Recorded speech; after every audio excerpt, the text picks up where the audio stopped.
Supposons on a ce manip. Donc, il s'agit du manip dit bouton poussoir. Et supposons qu'on veut afficher des données de log. Comme vous savez, en Python par exemple, on utilise la fonction print. En Java, system.out.println. Donc, ce sont des méthodes qui vont afficher sur l'écran et qui vont permettre le développeur de un peu déboguer son programme. Comment faire en Arduino? Donc, tout simplement, on doit utiliser le port série. Donc, supposons ici dans la fonction setup, pour ouvrir le port série sur lequel on va écrire, on doit faire serial.begin 9600. Qu'est-ce que ça veut dire 9600? C'est-à-dire le port va être ouvert sur un débit de 9600 bits par seconde. Si on a bien ouvert le port, on peut maintenant utiliser la fonction println définie dans la classe ou bien l'objet serial.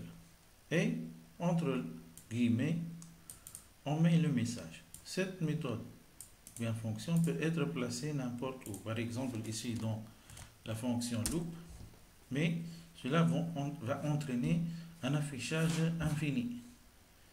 Mais pour moi, qu'est-ce que j'ai fait? J'ai placé cette méthode ici pour qu'elle soit exécutée une seule fois. Donc, essayons de voir qu'est-ce que ça donne. Donc, démarrer la simulation. Est-ce que vous voyez quelque chose? Non? Donc, remarquez ici, qu'est-ce qu'il y a? Il y a le mot moniteur série.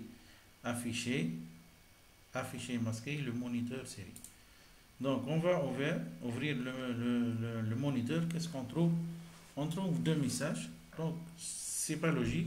Normalement, on doit avoir un seul message.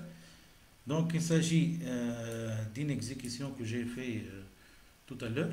Donc, je vais effacer et je vais recommencer. Je recommence.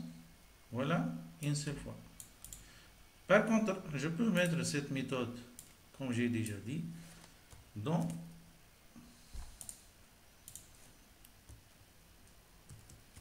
la méthode de loop.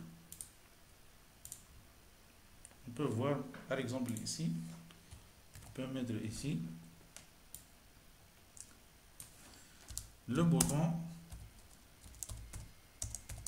et appuyer.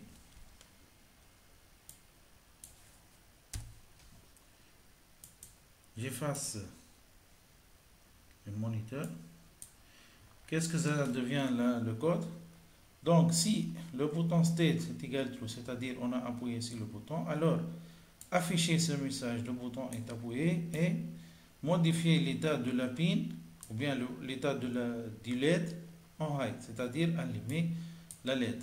Donc, exécutons le code. Est-ce qu'on a obtenu quelque chose jusqu'à maintenant? Non. Quand est-ce qu'on peut obtenir le message? Si le bouton state est égal à true. Qu'est-ce que ça veut dire le bouton state est égal à true? C'est-à-dire on a appuyé sur le bouton. Donc si on appuie, normalement on va obtenir le message. On appuie. Voilà. Donc on a obtenu notre message. Si on reste appuyé, donc puisque le bouton est appuyé, donc on va obtenir notre message. On relâche, le bouton n'est plus appuyé. Donc ici, on va obtenir ce message. On peut faire de cette façon. On peut ajouter une autre méthode, bien un autre affichage, qui nous informe que le bouton a été relâché. Le bouton est relâché.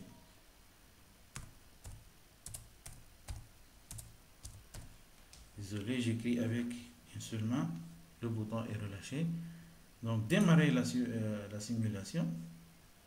Le bouton est relâché parce qu'on n'a pas écrit, on n'a pas appuyé sur le bouton. Si on appuie, bouton appuyé. Appuyé, je reste appuyé, je relâche, bouton relâché. Donc, vaut mieux, ici, on ne met pas des fonctions d'affichage pour ne pas saturer l'exécution de notre programme. Voilà, je vous remercie pour votre attention.